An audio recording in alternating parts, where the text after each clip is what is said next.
Sementara itu kasus salah tangkap dan dugaan penganiayaan terhadap bocah berumur 13 tahun di Makassar hingga saat ini masih dalam tahap penyelidikan. Aparat kepolisian sedang menyelidiki oknum petugas yang berjaga pada saat itu.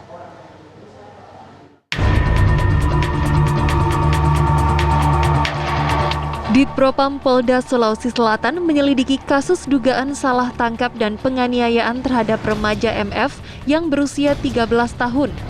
Propam telah memeriksa sejumlah saksi mulai dari korban, keluarga korban, dan sejumlah anggota polisi yang bertugas pada saat kejadian.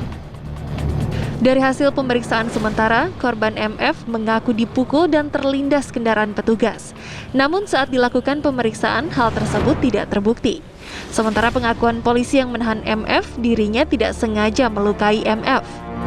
Kejadian bermula saat MF diamankan bersama dua rekannya dari lokasi tawuran antar kelompok di kawasan pelelangan ikan Makassar.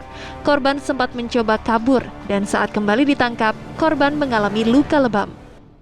Kemudian dicek keterangan-keterangan baik dari pihak korban, saksi-saksi maupun anggota tersebut sudah dilakukan pemeriksaan. Nah, dari keterangan yang didapatkan memang awalnya juga anak ini ditanyakan bahwa dia kena pukul, kemudian dia kena injak motor. Setelah dilakukan pemeriksaan hal tersebut tidak ada. Jadi memang ada informasi dari anak ini yang tidak selaras. Ini kita lakukan klarifikasi dan pengecekan baik oleh tim Serse maupun tim Propos. Yang didapatkan memang tidak seperti itu kejadiannya. Polda Sulawesi Selatan berjanji akan mengusut tuntas kasus dugaan salah tangkap dan pemukulan terhadap MF. Hal ini untuk mengetahui apakah terjadi tindakan di luar standar operasional kepolisian dalam mengamankan gangguan Kamtibmas. Apakah terjadi tindakan di luar standar operasional kepolisian dalam mengamankan gangguan Kamtibmas? Dari Makassar, Sulawesi Selatan, Wawan Setiawan, TV One mengabarkan. Untuk mengupdate informasi ini langsung saja saya tanyakan kepada reporter kami, Syamsul Ma'arif, langsung dari Makassar. Syamsul Ma'arif, silakan dengan laporannya. Ya, Caca dan Wilson, memang benar sekali saat ini aparat kepolisian dari Polda Sulawesi Selatan masih terus melakukan pemeriksaan penyidikan terkait dengan kasus dugaan salah tangkap yang dialami oleh salah seorang remaja berinisial MF yang saat ini masih berusia 13 tahun. Memang dikabarkan sebelumnya bahwa MF ini ditangkap atau diamankan oleh aparat kepolisian tepat di lokasi yang sebelumnya terjadi tawuran antara kelompok. Memang di daerah Bontoala ini sering terjadi tawuran kelompok dan si MF bersama dua rekannya diamankan setelah kejadian tawuran. Dan untuk mengetahui seperti apa perkembangan dari dugaan kasus salah tangkap dan pemeriksaan saat ini sudah bersama dengan kami, Kabid Humas Polda Sulawesi Selatan dengan Bapak Kombes Pol Ibrahim Tompo. Selamat malam, Pak. Selamat malam. Ya. Pak, kami ingin mengetahui seperti apa nih perkembangan kasus dugaan salah tangkap yang dialami oleh remaja 13 tahun berinisial MF ini, Pak. Ya, jadi sebelumnya saya juga menyampaikan bahwa peristiwa ini terjadi diakibatkan dari adanya tawuran yang terjadi pada tanggal 21 tersebut. Di mana dari akibat pengamanan tersebut dilaksanakanlah pengamanan terhadap 3 orang anak yang berada di lokasi tawuran tersebut. Nah, pada saat diamankan inilah timbul insiden sedikit, di mana saat anak ini dicekal, dia berusaha berontak melarikan diri, kemudian spontan berusaha ditangkap lagi kembali dan saat itulah terkena wajahnya. Nah, ini mengakibatkan anak ini kena benturan. Namun terkait dengan upaya-upaya yang dilaksanakan oleh anggota Polsek tersebut dalam pengamanan tawuran tersebut, Propam juga sudah turun untuk melihat kira-kira sejauh mana prosedur yang mereka laksanakan, apakah ada yang melanggar peraturan atau melanggar prosedur, sehingga kita bisa melihat dan menilai nantinya apa memang ada yang perlu diproses atau tidak. Gitu. Pak, kalau melihat usia anak 13 tahun kemudian anggota kepolisian tentunya lebih sigap mengatasi hal-hal seperti ini, seperti apa sebenarnya Pak standar operasional ketika aparat kepolisian mencoba untuk menenangkan situasi massa ketika terjadi semacam tawuran seperti itu, Pak? Iya, seperti yang terjadi di Polsek Bontoala ini, di wilayahnya memang sering terjadi tawuran massa. Nah, pada saat itu kejadiannya tiba-tiba.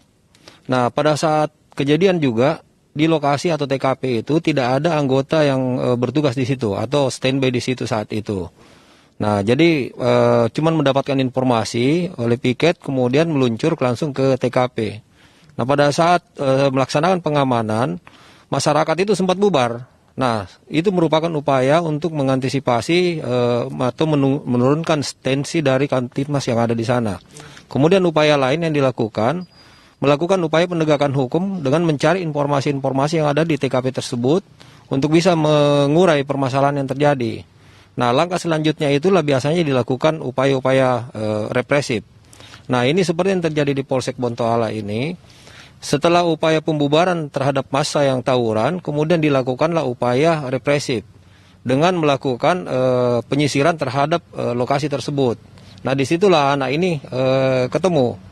Nah, memang kejadiannya itu kan sudah tengah malam, sudah jam 3.20 kejadiannya.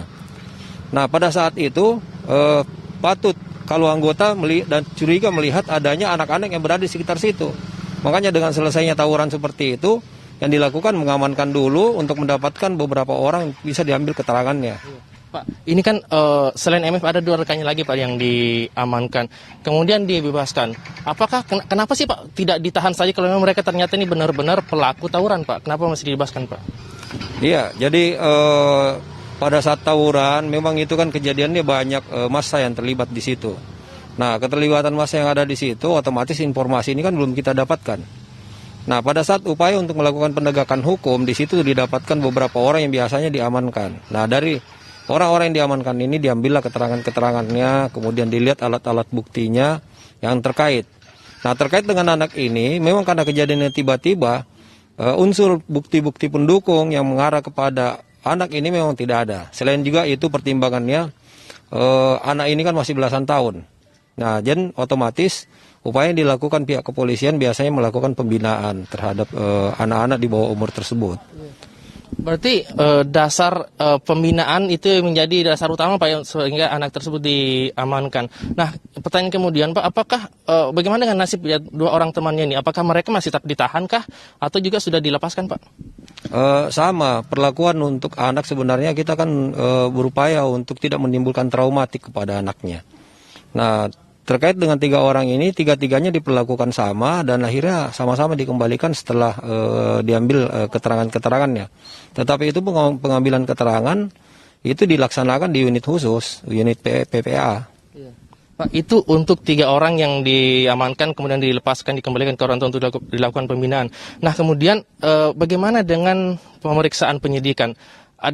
Ada beberapa orang sih Pak anggota yang sudah diminta keterangan yang bertugas pada malam atau pada saat penangkapan itu Pak? Iya, dengan insiden adanya insiden seperti kemarin ini, otomatis Propam akan melakukan pendalaman terkait dengan peristiwanya. Tujuan dari Propam untuk melaksanakan pendalaman ini agar bisa betul-betul menilai apakah anggota yang bertugas saat itu sesuai dengan prosedur atau tidak. Nanti hasilnya ini akan kita informasikan kemudian apabila sudah ada hasil dari pelaksanaannya.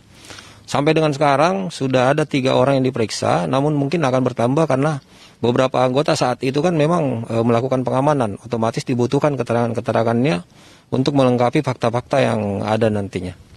Termasuk dengan meminta keterangan seperti apa prosedur yang mereka gunakan, yang anggota gunakan ketika melakukan pengamanan Pak ya?